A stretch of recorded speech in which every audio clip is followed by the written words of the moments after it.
Ұрылар мен кемпір. Математикалық ертегі. Ертеде байлардың есігінде жүріп күн кешкен панасы жоқ, жалғыз кемпір болыпты. Жаз шығып ел жайлауға көшкенде, сүйенері жоқ кемпір жалғыз қалады. Түн ішінде кемпірдің жалғыз сиырын ұрламақ болып ұрылар келді.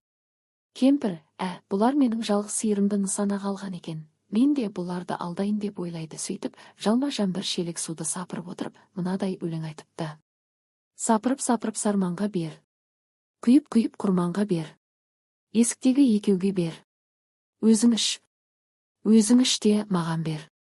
Нешеу болды? Жауабы 6. Мұны естіген ұрылар, қой, мұнымыз бекер екен. Бұл үйде толы кісі екен, әрі біреуі бізден артық екен кетейік деп кетіп қалыпты. Кемпір тапқырлығы мен ұрыларды осылай қорқытыпты. Ұрылар нешеу? Жауабы 5.